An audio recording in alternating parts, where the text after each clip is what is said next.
নমস্কার বন্ধুরা, আজকে আমরা বন্ধুরা মিলে চলেছি খড়দার শ্যামসুন্দর মন্দিরে। প্রথমে রিসা ফেরিঘাট থেকে ফেরি পেরিয়ে আমরা খড়দায় পৌঁছবো।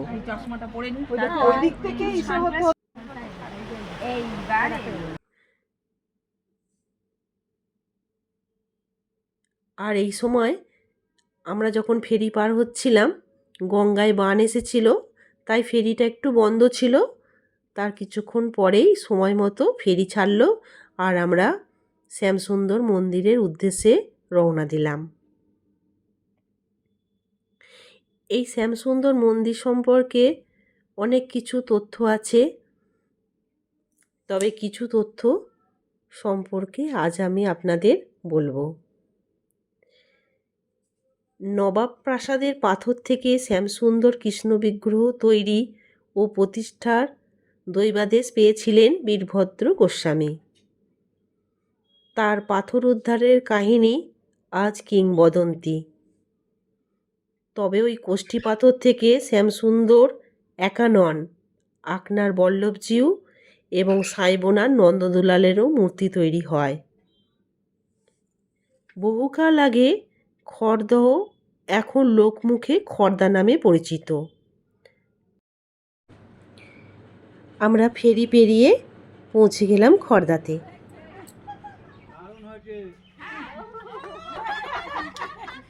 শ্রী চৈতন্যদেবের আমলে বাংলা মুসলমান শাসনের অধীন।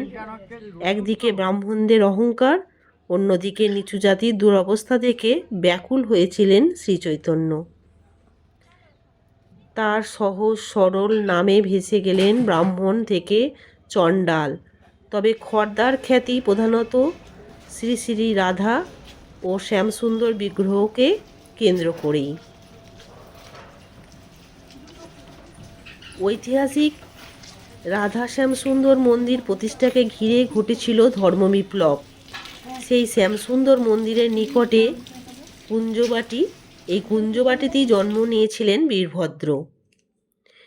বলা হয় চৈতন্যদেব ও নিত্যানন্দ অপ্রকট হওয়ার পরেই বীরভদ্র দৈবাদেশ পান যে মালদহের নবাবের রাজপ্রাসাদের তোরণে রয়েছে একটি কালো কোষ্ঠী পাথর। কিংবদন্তি অনুসারে রাজা পরীক্ষিত পাথরটিকে ওই তোরণে স্থাপন করেন। যুধিষ্ঠিরের রাজসূয় যজ্ঞের সময় শ্রীকৃষ্ণ ওই পাথরের ওপর দাঁড়িয়ে যজ্ঞে আগত ব্রাহ্মণদের পা ধুইয়ে দিয়েছিলেন। বীরভদ্র দৈবাদেশ পান ওই পাথর থেকে কৃষ্ণ বিগ্রহ তৈরি করার। তাই তিনি নাম সংকীর্তন করতে করতে হাজির হয়েছিলেন মালদহে নবাবের কাছে। নবাব খবর পেয়ে বীরভদ্রকে বন্দি করেছিলেন এবং ষড়যন্ত্র করেছিলেন তার জাত নষ্ট করার। গোমাংস খাইয়ে বীরভদ্রের জাত নষ্ট করবার চেষ্টা তিনি করেছিলেন, কিন্তু ভগবানের কৃপায় তা সম্ভব হয়নি। বীরভদ্রের সামনে রাজসভায় যখন একটি ঢাকনা দেওয়া থালা আনা হলো, দেখা গেল ঢাকনা সরানোর পর মাংসের বদলে সেখানে ফুলের মালা। নবাব কিন্তু দমলেন না, আবার চেষ্টা চালালেন। তিনি বীরভদ্রকে সুরাপান করানোর চেষ্টা করলেন, কিন্তু সুরা কোথায়? সুরার বদলে সুরার পাত্রে রয়েছে দুধ। নবাব তখন ভয় পেলেন এবং শর্ত দিলেন, যদি নবাবের অসুস্থ জামাইকে বীরভদ্র তার দৈবিক বলে সারিয়ে দেন, তবে তিনি তোরণ থেকে কোষ্ঠী পাথর দেবেন। বীরভদ্র ওই সুরাপাত্রে যে দুধ ছিল সেই দুধটা নবাবের জামাইকে খাইয়ে দেন এবং যথারীতি নবাবের জামাই সুস্থ হয়ে যায়। ঠিক সেই সময় আকাশ জুড়ে বিদ্যুতের প্রচণ্ড ঝলকানি আর বজ্রপাতের আওয়াজ। সেই বজ্রপাতের আওয়াজেই খুলে গেল নবাবের তোরণ এবং দেখা গেল যে সেখানে বিশাল আকারের কালো কোষ্ঠী পাথর। এই কোষ্ঠী পাথর কীভাবে খড়দায় বীরভদ্র নিয়ে এলেন সেই নিয়েও অনেক অলৌকিক কাহিনী রয়েছে।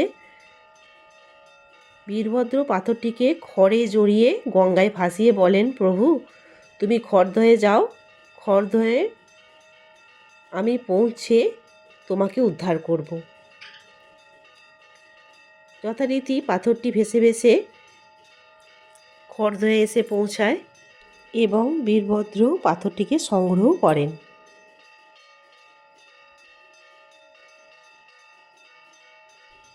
বীরভদ্র ধ্যানে দেখতে পাওয়া বিগ্রহের বিবরণ দিয়ে ভাস্করকে মূর্তি করতে বলেন। ওই কোষ্ঠী পাথর থেকে 3টি মূর্তি তৈরি হয়। একটি রাধেশ্যাম যা খর্দাতে প্রতিষ্ঠিত, একটি রাধাবল্লভ যা পূর্বে আকনাগ্রাম বর্তমানে বল্লভপুরে প্রতিষ্ঠিত, আর একটি নন্দদুলা যা সাইবোনায় প্রতিষ্ঠিত। 977 বঙ্গাব্দে মাঘী পূর্ণিমায় অদ্বৈত আচার্যের জ্যেষ্ঠ পুত্র অচ্যুতানন্দ গোস্বামী শ্যামসুন্দরকে কুঞ্জবাটিতে প্রতিষ্ঠা করেন। পরে নিত্যানন্দের সহধর্মিণীর ইচ্ছায় শ্রী শ্যামসুন্দরের বামে অষ্টধাতু রাধিকা মূর্তি প্রতিষ্ঠিত হয়। কুঞ্জবাটিতে জায়গার অভাবে 400 বছরের আগে এই বর্তমান মন্দিরটি প্রতিষ্ঠিত হয়। বর্তমান মন্দিরে নিতাই গৌর বীরভদ্র গোস্বামীর বিগ্রহ প্রতিষ্ঠিত রয়েছে। 3 কৃষ্ণ বিগ্রহ নিয়ে দ্বিমত থাকলেও বীরভদ্র গোস্বামী আন্তরিক প্রচেষ্টায় সে যুগে নবাবগৃহের পাথর থেকে হিন্দুদের পরম আরাধ্য ঈশ্বর প্রকট হয়েছিলেন সেটা আমরা সবাই বিশ্বাস করি। শ্যামসুন্দর মন্দিরের গঠনশৈলী অভিনব নাট মন্দিরের শেষ প্রান্ত থেকে দেখলে মন্দিরটিকে পালকির মতো মনে হয়। গর্ভগৃহে রূপার সিংহাসন, অষ্টধাতুর শ্রীমতী ও শিলাময় অনন্তদেবের সঙ্গে আছেন শ্যামসুন্দর। হাতে মুরলী, প্রসন্ন গম্ভীর শান্ত মুখ, আয়ত চোখ। কথামৃতের মহেন্দ্রনাথ গুপ্তের সঙ্গে এখানে এসেছিলেন শ্রী শ্রী রামকৃষ্ণ দেবও। শ্রী শ্রী মা পরবর্তীকালে ভক্তদের বলেছেন, দক্ষিণেশ্বরে মা ভবতারিণী, কালীঘাটে কালী আর খর্দায় শ্যামসুন্দর এরা জীবন্ত, এরা হেঁটে চলে বেড়ান, কথা বলেন। এই মন্দির বৈষ্ণব শৈব শাক্ত ধর্মের মিলন ক্ষেত্র। এই মন্দিরে শ্রীকৃষ্ণের সাথে পূজিত হন 10 মহাবিদ্যার 3য় মহাবিদ্যা ত্রিপুরা সুন্দরী ও নীলকণ্ঠ শিব। নিত্যানন্দ কুঞ্জবাটিতে দুর্গাপূজার প্রচলন আছে। শ্রীকৃষ্ণ শ্রী রাধিকাকে কলঙ্কের হাত থেকে বাঁচানোর জন্য যে কালী রূপ ধারণ করেছিলেন, তাই দীপান্বিতা অমাবস্যায় শ্যামকে কালী রূপে পূজা করা হয়। দোল এবং রাস উৎসবে খর্দা যেন গুপ্ত বৃন্দাবন। এই 2 দিনে শ্যামকে চতুর্দোলায় চাপিয়ে রাসমঞ্চ ও দোলমঞ্চে নিয়ে যাওয়া হয়।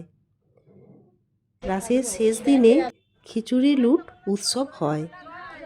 ভক্তরা শ্যাম ও শ্রী রাধিকাকে নিবেদিত খিচুড়ি লুট করে নিয়ে যান। মন্দির চত্বর পথ প্রান্তরে প্রতিটি ধূলে কোণায় তখন শ্যামময়। যাক, অনেক কিছু তথ্য আপনাদের জানালাম। এবার আমাদের বাড়ি ফিরে যাবার পালা। সবাই মিলে আনন্দ করতে করতে লঞ্চে করে আবার ফেরিঘাট পেরিয়ে আমরা বাড়ির পথে রওনা দিলাম। আপনাদের সত্যি যদি ভিডিওটা ভালো লেগে থাকে আপনারা জানাবেন।